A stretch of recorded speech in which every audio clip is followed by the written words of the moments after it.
le patriote loxo ngay seen loxo yi yëkkati nañ ko bu taxaw si kaw laa wax ana ñi bëgg Ousmane Sonko yëkkati loxo si kaw xam nga fu may commencé yéen damay yóbbu démb ñëw tey est-ce que pare ngeen léegi son du am dama bëgg ngeen déglu ma parce que suba lay teg son Sonko ngay yàpp ko seet soo ko yàpp di nga xam ne jàmbaar yeeg si na dégguma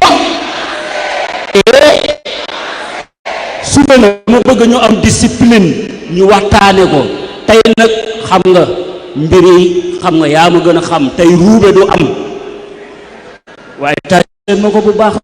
merci beaucoup mister jërëjëf kon mbokk yi dañuy jox kàddu gi ki nga xam ne moom la ñu fal léegi président du parti les patriotes monsieur Ousmane Sonko.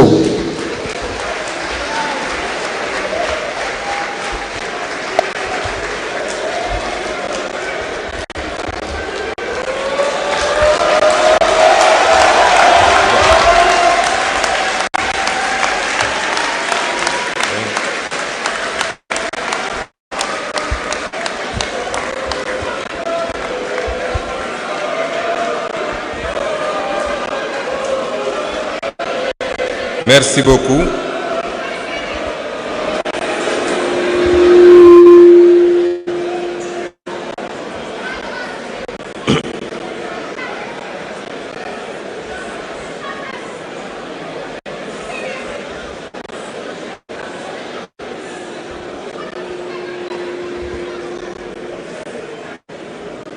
Chers frères,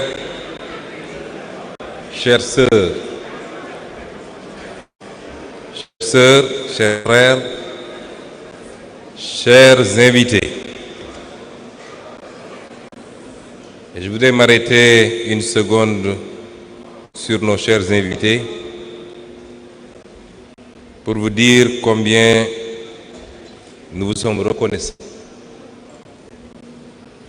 d'avoir répondu à l'appel de PASTEF des 4 coins du monde et d'avoir rehaussé chacun et chacune d'entre vous de votre présence et par la représentation de vos formations politiques cette journée extrêmement importante pour notre parti politique. Je voudrais tous vous demander de transmettre nos remerciements à vos formations politiques, qu'elles soient au pouvoir ou dans l'opposition dans vos pays respectifs. Considérez que PASTEF les patriotes vous considèrent comme des partis frères, des mouvements frères et amis, et vous tend plus que jamais la main pour une collaboration, une coopération sincère, profonde, articulée autour des notions qui nous sont très chères également, que sont le patriotisme, chacun chez soi et nous tous ensemble pour notre cher continent l'Afrique, la souveraineté, la fraternité. Je voudrais vous remercier très sincèrement, parce que le geste n'est pas petit, mais il est certainement où il peut être le point de départ d'un vaste mouvement, beaucoup plus important, que nous devons structurer, articuler autour de toutes les initiatives progressistes et qui luttent contre les dominations, quelle que soit la forme, qui luttent pour la libération des peuples et des États. Merci au nom de notre parti, merci au nom du Sénégal tout entier.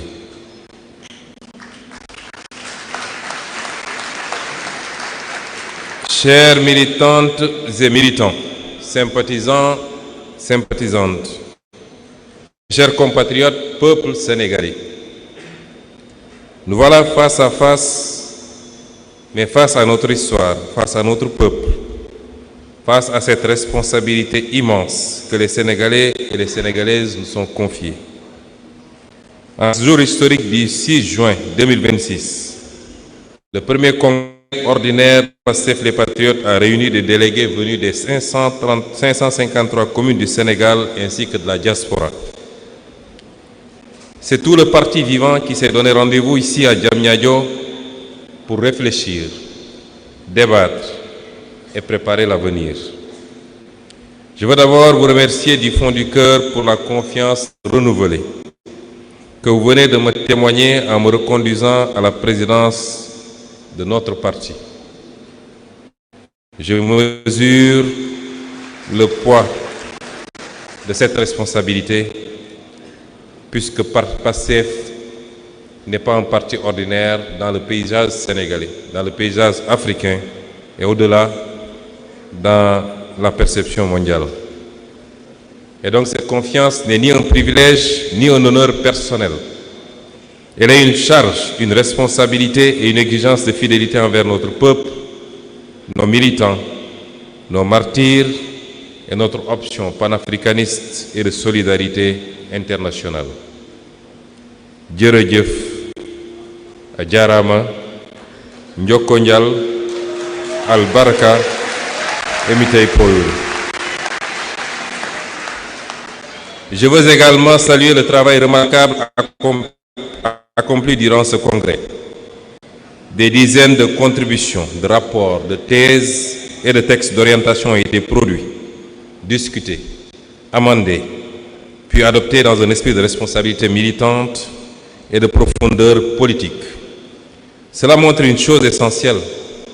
PASTEF, les Patriotes, n'est pas seulement une force électorale.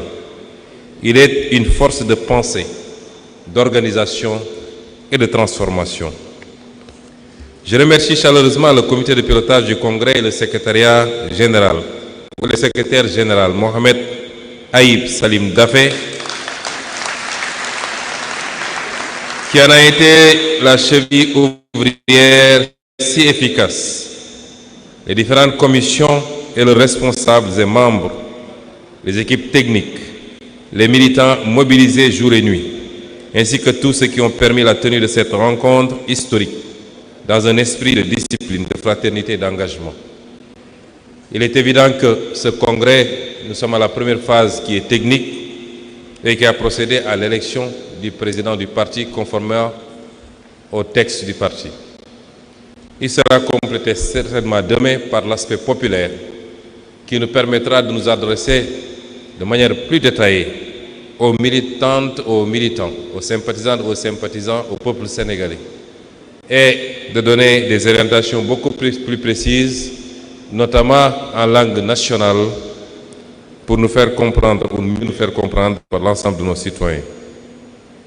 Chers congressistes, chers invités, nous ne sommes pas réunis pour célébrer une victoire électorale comme on célèbre une fin. Nous sommes réunis parce qu'une brèche historique s'est ouverte et qu'il nous revient désormais de décider de ce que nous allons en faire. Allons-nous laisser cette espérance être absorbée par l'ordre ancien? Ou allons-nous organiser durablement la souveraineté du Sénégal? Voilà la question radicale. Je rappelle qu'il y a 12 ans, en 2014, naissait PASTEF les Patriotes. Tout est parti d'une intuition devenue conviction. L'intuition devenue conviction que le Sénégal ne souffrait pas seulement d'erreurs de gouvernance, mais d'un système de dépendance profondément enraciné. Comme l'avait montré Frantz Fanon, l'indépendance politique peut survivre à la dépendance réelle lorsque les structures profondes de domination demeurent intactes. L'indépendance politique peut survivre à la dépendance réelle lorsque les structures profondes de domination demeurent intactes. Le manifeste des patriotes, puis l'appel aux patriotes ont donné une première formulation politique à cette exigence de souveraineté, de travail, de dignité et de justice. Au début, beaucoup regardaient notre engagement avec condescendance.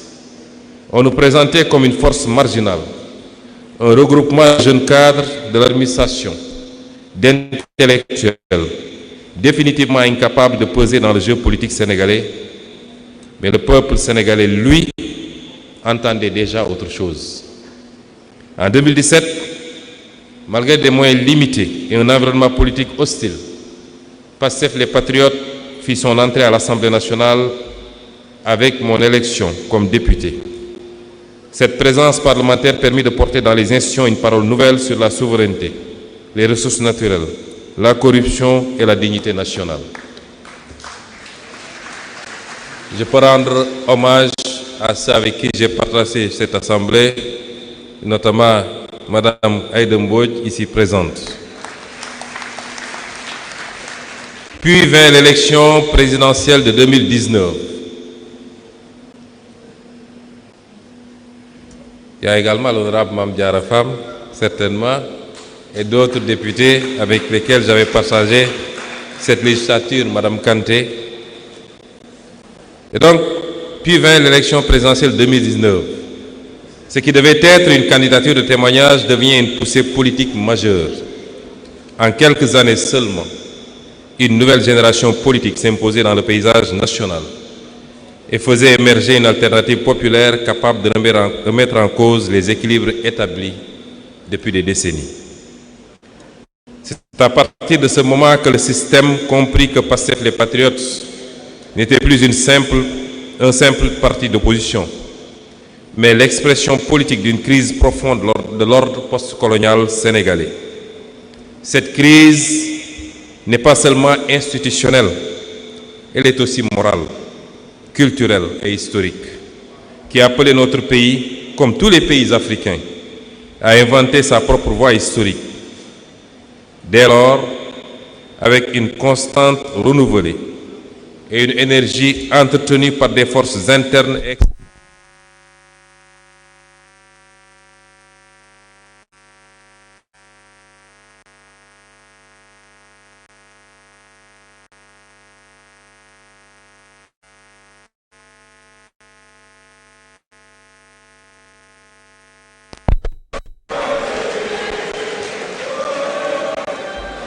je disais donc que cette crise n'était pas seulement institutionnelle, elle était aussi morale, culturelle et historique, qui appelait notre pays, comme tous les peuples africains, à inventer sa propre voie historique. Dès lors, avec une constance renouvelée et une énergie entretenue par des forces internes et externes, nous sommes devenus une cible sur laquelle s'abattaient les foudres du système. Nous avons connu les humiliations et les mépris réservés à ceux qui refusent de courber l'échine. Nous avons connu les arrestations.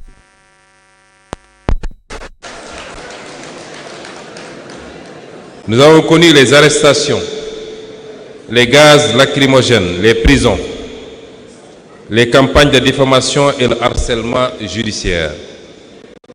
Nous avons été dissous administrativement dans l'espoir d'arrêter une dynamique devenue nationale.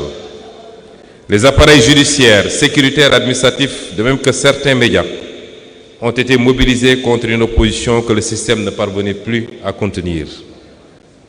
Nous avons vécu les restrictions d'Internet, les arrestations massives et les intimidations visant à faire taire une génération. Nous avons connu les tortures, les filatures, les barricades, les licenciements arbitraires, les blessures morales et physiques, dont le parti et le peuple vivent encore les terribles conséquences. Nous avons vu des dizaines de jeunes tomber sous les balles lors des manifestations. Plus de 80 morts selon plusieurs organisations de défense des droits humains. Mais plus la répression s'intensifiait, plus grandissait dans le pays la conviction qu'il ne s'agissait plus d'un affrontement politique ordinaire, mais de la confrontation entre un système en crise et un peuple qui refusait désormais de reculer.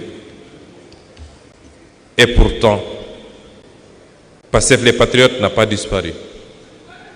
Pendant de longs mois, malgré la dissolution, les emprisonnements de son leader, de ses dirigeants, et des centaines et des centaines de ses militants, le parti a continué à vivre de manière informelle, parfois clandestine, à travers ces militants que vous êtes, que vous représentez et à qui je rends un hommage mérité. À travers ces cellules, ces réseaux et ces alliances, il a maintenu la flamme dans les quartiers, les villages, les universités, les stades, au sein de la diaspora et dans les espaces numériques. Il a poursuivi l'organisation, la formation et la préparation des échanges décisifs, notamment la bataille électorale de mars 2024. Ce que certains pensaient réduire en un simple appareil administratif s'était déjà transformé en force populaire. Et lorsque le décret de dissolution fut finalement abrogé en mars 2024, une vérité était apparue aux yeux de tous. Cette vérité, c'est qu'on peut dissoudre un parti sur le papier, mais on ne dissout pas une espérance devenue collective. Chères militantes et militants, nous avons connu ces longues nuits où l'on voulait convaincre notre peuple qu'il devait choisir entre la dignité et la stabilité. Nous avons vu nos jeunes mourir dans la mer, sur les routes désertiques du Sahara ou dans les rues. Nous avons vu des diplômés errer sans emploi pendant que les richesses du pays quittaient nos ports. Nous avons vu des paysans produire sans vivre dignement de leur travail. Nous avons vu des mères renoncer à des soins pour elles-mêmes ou leurs enfants faute d'argent. Nous avons vu des citoyens perdre confiance dans une justice qu'ils ne reconnaissaient plus comme la leur. Et lorsque le peuple s'est levé, lorsque la jeunesse a décidé d'entrer dans l'histoire, nous avons vu la répression s'abattre sur elle. Mais le peuple sénégalais n'a pas reculé. De 2021 à 2024, quelque chose de profond s'est produit dans notre pays. Une conscience nouvelle était née. Une conscience nouvelle est née. Le peuple a cessé d'être un simple électorat pour devenir un sujet politique actif. Ce moment marque l'entrée consciente d'un peuple dans l'histoire. Cette irruption populaire que les grandes luttes africaines de libération ont toujours portée au cœur de leur espérance. Thomas Sankara rappelait qu'un peuple conscient et organisé devient une force historique impossible à contenir durablement. Cette séquence historique a débouché sur ce que beaucoup croyaient impossible, une révolution démocratique portée par les urnes. Nos victoires électorales de 2024 n'ont pas été des accidents. Elles ont été l'aboutissement politique d'un long processus de mobilisation populaire. Un long et patient processus. Un long et difficile processus de mobilisation populaire. Mais, mes frères et sœurs, l'histoire nous enseigne une chose: les peuples peuvent conquérir le pouvoir sans parvenir à transformer l'État. Les peuples peuvent conquérir le pouvoir sans parvenir à transformer l'État. Les révolutions peuvent être détournées, absorbées ou vidées de leur contenu lorsqu'elles ne se dotent ni d'une doctrine, claire, ni d'une organisation capable d'inscrire le changement dans la durée. Et c'est pourquoi ce congrès est historique, 2 ans après notre accession aux responsabilités les plus élevées. Car il marque le passage d'un mouvement de rupture au parti de transformation historique, autrement dit, au parti révolutionnaire. Notre responsabilité est désormais claire: organiser la souveraineté. La souveraineté ne se décrète pas, elle s'organise. Et notre responsabilité désormais, je veux dire à chaque militant et militante de PASTEF, à chaque sympathisant et sympathisante, que notre responsabilité désormais, c'est d'organiser la souveraineté. La souveraineté politique, sans souveraineté économique n'est qu'un drapeau flottant sur la dépendance. La souveraineté économique sans justice sociale devient le privilège de quelques-uns. La souveraineté nationale sans horizon panafricain demeure fragile dans un monde dominé par les grands ensembles. Voilà pourquoi notre matrice idéologique est un panafricanisme souverainiste de transformation démocratique. Nous nous inscrivons ainsi dans la continuité des grands combats intellectuels et politiques africains, de Cheikh Anta Diop à Amilcar Cabral, en passant par Kwame Nkrumah, qui avait compris que la souveraineté ne pouvait être ni seulement juridique, ni seulement symbolique, mais elle devait être culturelle, économique et politique. Le panafricanisme, parce que l'Afrique fragmentée reste vulnérable. La souveraineté, parce qu'aucun peuple ne peut être libre quand d'autres décident à sa place. La transformation, parce que les structures héritées de la domination ne disparaissent pas d'elles-mêmes.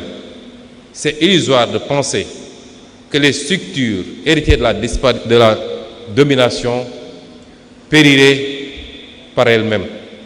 Il faut une action vigoureuse, concertée, pour les faire périr. La démocratie, parce que le peuple doit demeurer la source permanente de la légitimité politique. Nous refusons deux impasses, que sont le réformisme tiède qui administre les dépendances sans les combattre, mais nous refusons également le volontarisme autoritaire qui prétend parler au nom du peuple tout en l'éloignant des décisions. Aucune de ces options n'est nôtre. Notre voie est celle d'une révolution démocratique, populaire et souveraine. Mais aucune transformation historique ne se réalise sans force sociale organisée. La révolution sénégalaise repose sur un bloc populaire en construction. Oui, le bloc populaire est encore en construction. Les victoires de 2024 ne sont pas l'aboutissement. Elles ne sont que le début d'une œuvre beaucoup plus profonde, beaucoup plus structurée de construction de ce bloc populaire.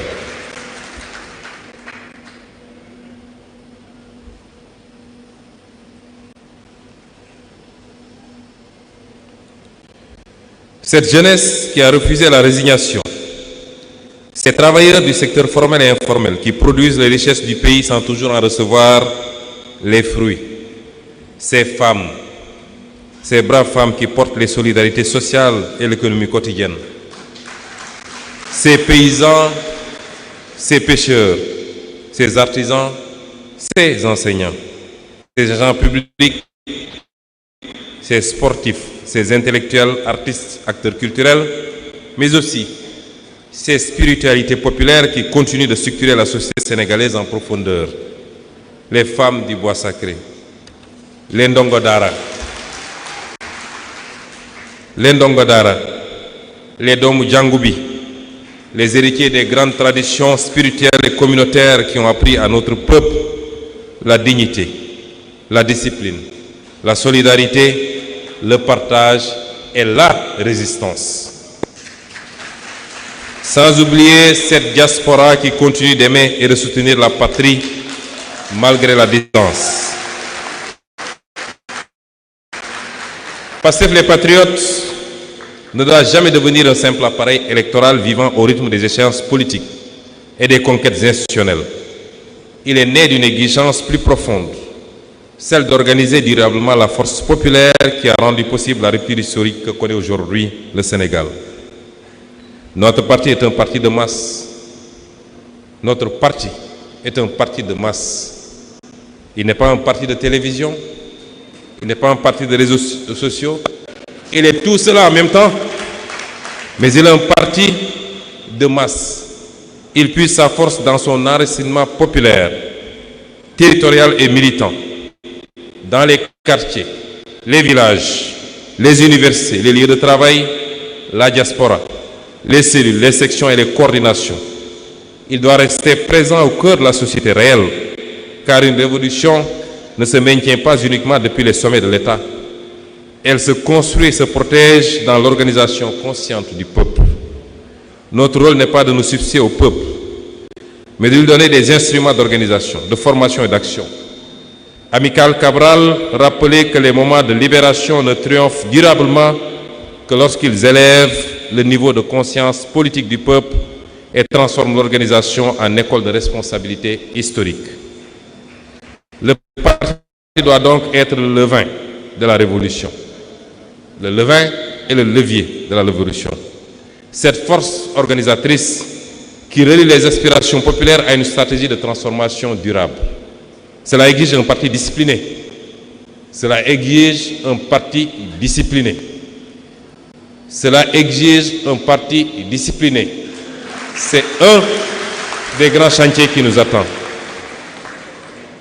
Un parti discipliné, un parti formateur et idéologiquement clair. Le parti doit miser, accentuer, accélérer les processus de formation des militants et des militantes. Nous avons les militants les plus formidables du monde. Je ne cesserai jamais de vous rendre cet hommage. Mais nous avons ce besoin d'accélérer la formation de ces militants, puisque toutes les autres considérations dépendront de la qualité de cette formation.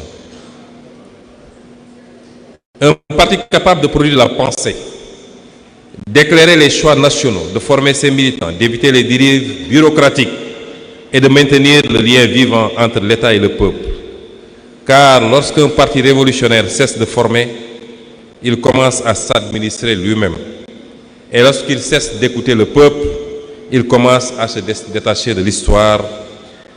Chers congressistes, la souveraineté exige un État stratège.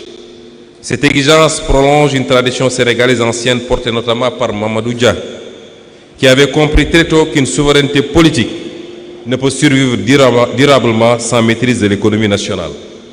Une économie productive, une administration efficace, une lutte implacable contre la corruption et les logiques de rente, une jeunesse formée et mobilisée, placée au cœur de la transformation nationale. Une bataille culturelle pour décoloniser les imaginaires. Un parti discipliné, enraciné et formateur. Car un peuple sans organisation devient une colère dispersée.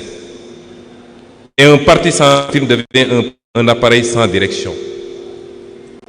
Chers frères et sœurs d'Afrique et du monde, votre présence parmi nous, comme je l'ai dit à l'entame de mon propos, donne à ce congrès une portée qui dépasse les frontières du Sénégal.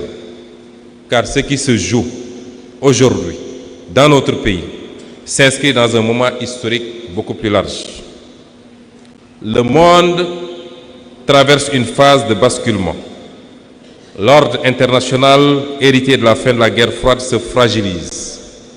Les certitudes du néolibéralisme vacillent.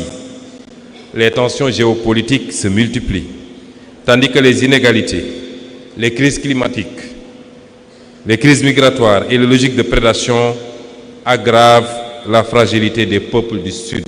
Oui, nous réaffirmons notre ancrage dans ce Sud global. Dans ce contexte, l'Afrique entre à son tour dans une nouvelle séquence historique. Partout montrent des aspirations à la souveraineté, à la dignité, à la maîtrise des ressources et à la reconquête des capacités nationales.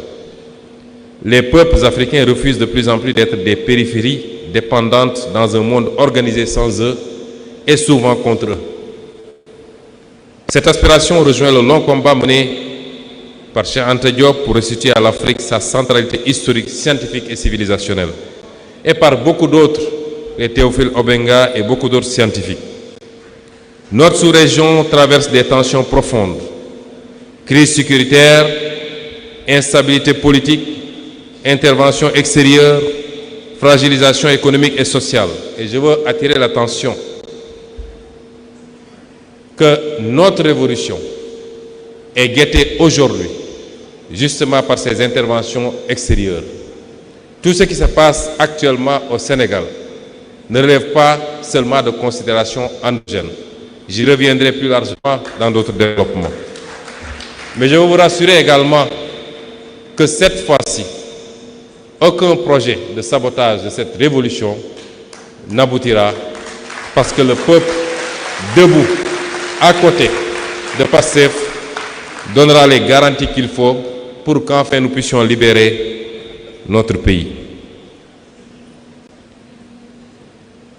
Le Sénégal entend prendre toute sa place dans cette réflexion historique.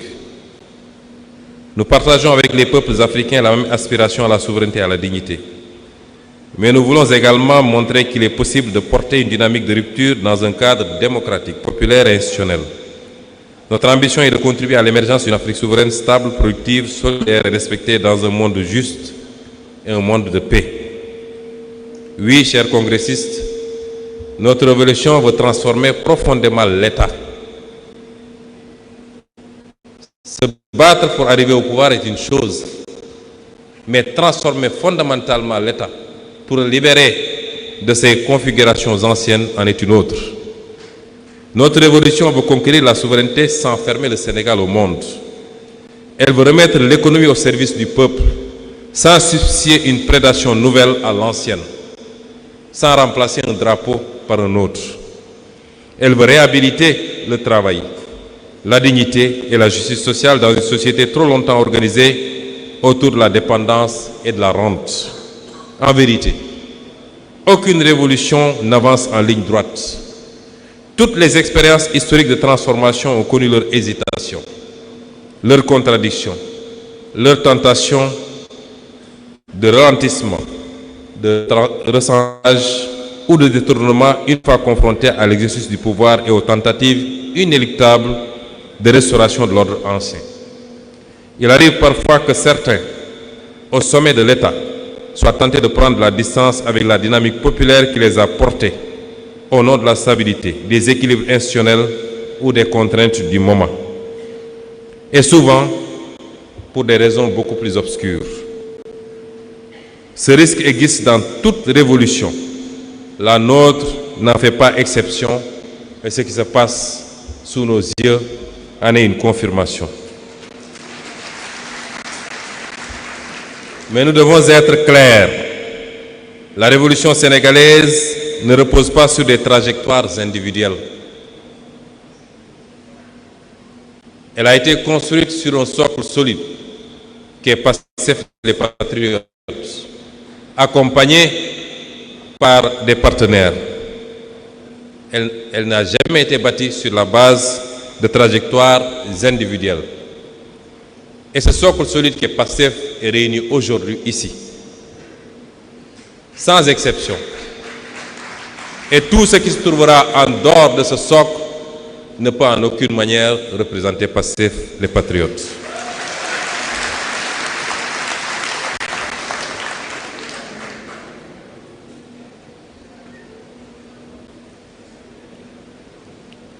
Notre révolution repose sur un peuple, un parti, une mouvance, une conscience historique collective, à travers une orientation stratégique. Et tant que PASTEF les patriotes restera debout, tant que les cadres, ces militants, ces élus, son bloc populaire, ces femmes, ces jeunes resteront fidèles à la ligne de souveraineté et de transformation, la révolution ne déraillera pas. Chers militants et militantes, chers congressistes, nous devons rester fidèles à ce qui nous a fait naître. Depuis notre arrivée aux responsabilités, nous avons commencé à traduire cette orientation dans les faits. Non pas parfaitement, et en 2 ans, même en 20 ans, on ne peut pas avoir une action politique parfaite, a fortiori en 2 ans. Non pas sans difficulté également, parce que vous savez tous l'héritage budgétaire et financier catastrophique qui a été le nôtre. Mais avec une ligne claire, de remettre l'État au service du peuple et replacer la souveraineté au cœur de l'action publique. Nous avons choisi la vérité plutôt que la dissimulation en révélant l'ampleur réelle de la situation financière héritée du passé. Nous avons engagé une politique de rationalisation de l'État et commencer à remettre la production, le travail et la souveraineté économique au centre des priorités nationales. Nous avons adopté une ligne intransigeante pour la transparence dans la gestion publique, en luttant contre toutes les formes de corruption. Toutes les formes de corruption. Et pour la reddition des comptes, nonobstant les sabotages internes dictés par des calculs politiciens. Nous avons également entrepris la renégociation de plusieurs contrats dans tous les secteurs, et notamment les secteurs miniers, pétroliers et gaziers, afin que les ressources du Sénégal profitent davantage au peuple sénégalais. Car un peuple ne peut parler de souveraineté lorsque ses richesses financent d'abord la prospérité des autres, pendant que ses propres populations croulent sous l'endettement, la pauvreté et la précarité. Nous avons accordé nos priorités aux véritables secteurs stratégiques pour une souveraineté agricole, alimentaire, énergétique, sécuritaire et j'en passe, plutôt qu'aux investissements de prestige. Nous avons refusé les dictats exogènes et recouru à des mécanismes endogènes et citoyens de financement de nos politiques publiques pour faire face aux conséquences désastreuses des errements du passé. Nous avons refusé de sacrifier le pouvoir d'achat du peuple, déjà durement éprouvé, sur l'autel d'un ajustement sauvage. Nous avons commencé à réhabiliter notre mémoire nationale, à réintégrer nos dépendances et à replacer les intérêts du Sénégal au cœur des décisions publiques. Ce ne sont pas encore des aboutissements. En 2 ans, cela est impossible. Ce sont les premiers déplacements d'un État qui commence à sortir progressivement des logiques héritées de la dépendance. Pastef les Patriotes n'a pas été créé pour gérer l'ordre ancien avec des visages nouveaux. Nous ne sommes pas lancés en politique. Nous ne sommes pas battus pour conquérir les rênes du pouvoir, pour venir gérer ce pouvoir sur la base des mécanismes de l'ordre ancien avec seulement des visages nouveaux. Durant les périodes d'opposition, je vous disais que notre but n'est pas seulement de remplacer des hommes par des hommes en laissant le système intact. Je préfère même laisser les hommes plutôt que de changer le système plutôt que les hommes, parce que si le système est bien réglé, les hommes sont obligés de suivre. PASTEF n'a pas été créé donc pour gérer l'ordre ancien avec des visages nouveaux. Mais il n'a pas été créé également pour revendiquer un socle PASTEF sans PASTEF.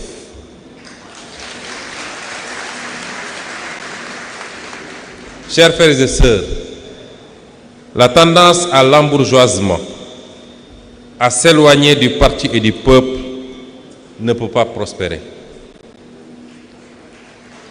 PASTEF a été créé pour dépasser l'état postcolonial et reconstruire le Sénégal autour du travail, de la dignité, de la justice et de la souveraineté. Chères militantes, chers militants, chers congressistes, de nouveau, nous ne devons jamais oublier le sacrifice de ceux grâce à qui ce moment historique a été rendu possible.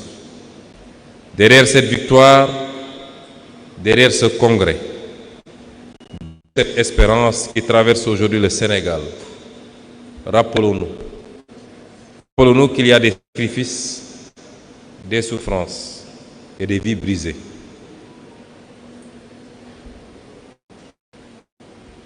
Nous pensons à tous ceux qui ont été arrêtés, emprisonnés, blessés, humiliés pour leur engagement. Nous pensons à ces familles qui ont vécu l'angoisse des disparitions, des procès et de la répression.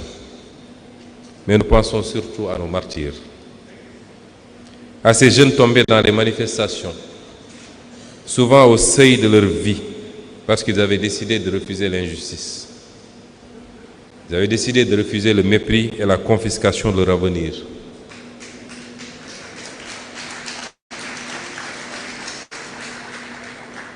Ils ne demandaient ni les privilèges liés au pouvoir dont certains semblent vouloir jouir aujourd'hui sans retenue. Ils ne demandaient pas de faveur. Et ceux parmi eux qui sont encore avec nous ne demandent toujours ni privilèges ni faveur. Ce qu'ils demandent, c'est le respect de la profession de foi, des engagements, de la ligne et de la doctrine de Pastef. C'est tout ce qu'ils demandent. Ceux qui sont tombés ne demandaient rien de tout cela. Ils demandaient simplement le droit de vivre libre et digne dans leur propre pays. Je veux dire ici que leur mémoire doit nous obliger. Aucune logique politique ou politicienne, aucune volonté de plaire ne doit justifier qu'on piétine aujourd'hui la mémoire de ces jeunes en leur refusant la justice.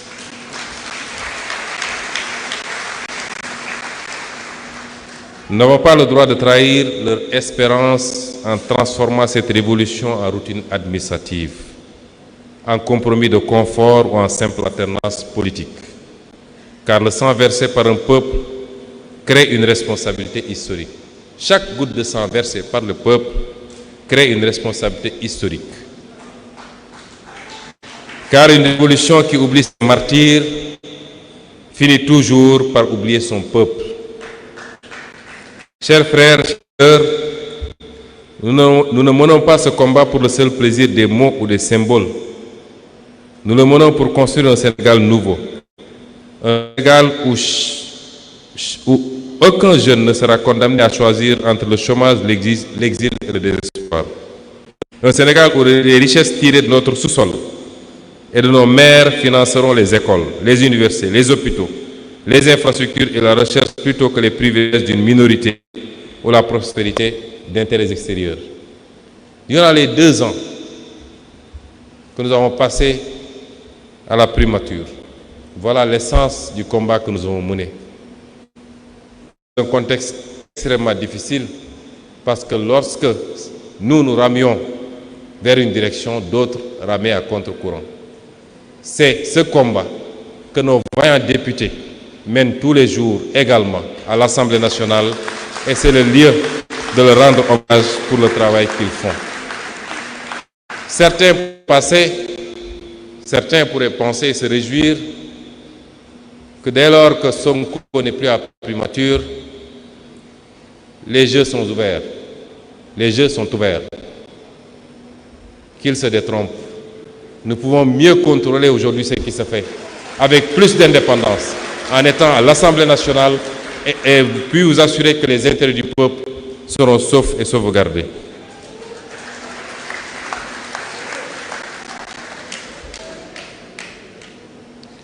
Notre ambition est de bâtir un pays où le paysan vit dignement de la terre, où les ressources halieutiques sont préservées pour nos pêcheurs et où le génie de nos artisans et entrepreneurs patriotes transforme et crée la richesse sur place.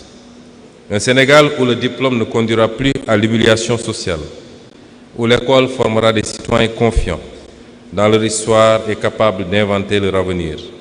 Nous voulons un Sénégal où les femmes seront pleinement reconnues comme des forces centrales de la transformation nationale, où les jeunes auront accès au savoir et à la responsabilité, à la culture, au travail. Un Sénégal où l'administration servira le citoyen avec efficacité et dignité, où la justice inspirera confiance, où la corruption cessera d'être perçue comme une fatalité. Nous voulons enfin un Sénégal réconcilié avec lui-même, fier de ses langues, de ses cultures, de ses spiritualités et de son histoire. Un Sénégal capable de dialoguer avec le monde sans se renier, de coopérer sans se soumettre et d'avancer vers l'avenir sans tourner le dos à l'Afrique. Nous sommes à un tournant de l'histoire.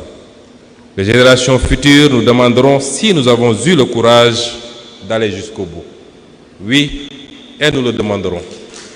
Les générations actuelles nous le demandent déjà. Car le plus difficile n'est pas toujours de conquérir le pouvoir, comme je l'ai dit au début de mes propos. Le plus difficile est de rester fidèle à la mission pour laquelle le peuple vous l'a confiée. Nous n'avons pas donc le droit de devenir une élite de remplacement. Ces bourgeoisies nationales qui remplacent la domination sans transformer les structures qui la produisent. Nous n'avons pas le droit de transformer la révolution en carrière. Et je veux ici saluer le courage, la dignité de beaucoup de militants de PASTEF qui ont démontré que notre révolution n'est pas une affaire de carrière.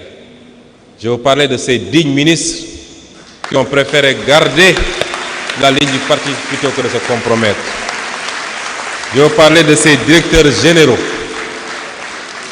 qui ont préféré rester sur la ligne du parti ou une partie de la ligne du parti plutôt que de se compromettre.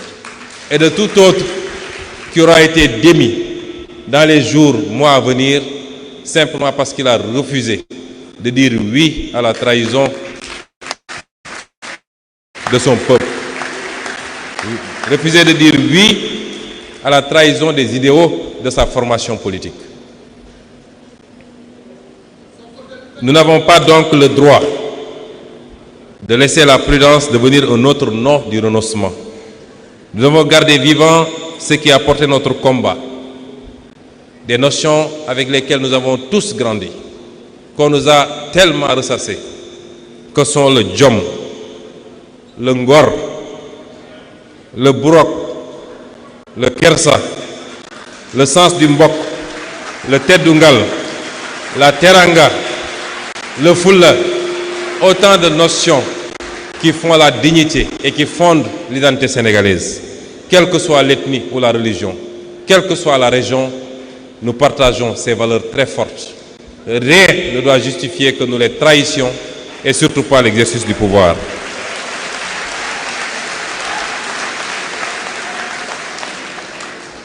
Et nos ministres, nos députés, nos DG ont prouvé l'alignement de PASTEF à cette doctrine. Le président de l'Assemblée nationale, et il le restera à vie, l'a prouvé également. Nous sommes un peuple de djom, de ngor, de travail, et ici j'utilise tout le burok, de kersa, de sens du mbok, de teddungal et de teranga.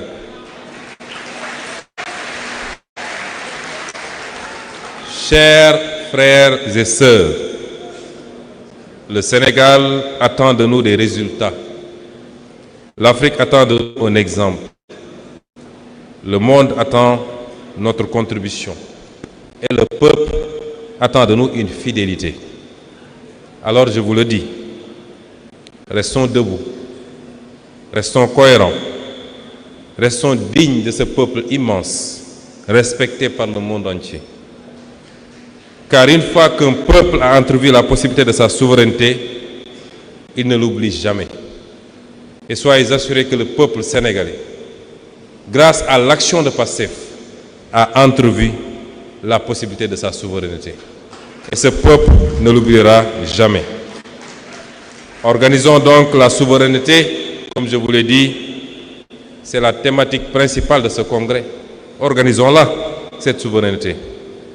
Puisque les ennemis et les adversaires de cette souveraineté ne mèneront aucun effort pour tuer le projet PASTEF dans l'œuf, y compris à travers une action venant de l'intérieur. Organisons-la parce que les semaines, les mois et les années à venir ne seront pas faciles. Organisons-la parce que si le projet PASTEF qui a suscité énormément d'espoir à travers toute l'Afrique échoue, il sera très difficile de promouvoir un projet similaire ailleurs. En réalité, on se bat contre le PASTEF. On déploie énormément d'énergie contre le projet PASTEF. Parce qu'on voit au-delà de PASTEF. On voit l'inspiration que PASTEF peut produire à travers l'Afrique pour beaucoup d'autres partis politiques. Il y a même dans certains pays africains des mouvements qui sont faits appeler PASTEF en l'adaptant à leur contexte et à leur pays. Alors organisons cette souveraineté. Transformons l'État à travers les leviers dont nous disposons. Nous n'avons pas la totalité des leviers de l'État, mais la partie dont nous disposons doit nous servir à travailler, à transformer cet État. Servons enfin le peuple sénégalais. N'ayons comme viatique, comme obsession, que de servir le peuple sénégalais. Rien d'autre que de servir le peuple sénégalais. et faisons entrer définitivement le Sénégal dans le temps de sa liberté historique. Vive le Sénégal, vive l'Afrique. Je vous dis merci et à la prochaine fois. Merci beaucoup. mbokk yi ñoo ngi remercier délégué yi di remercier congressistes yi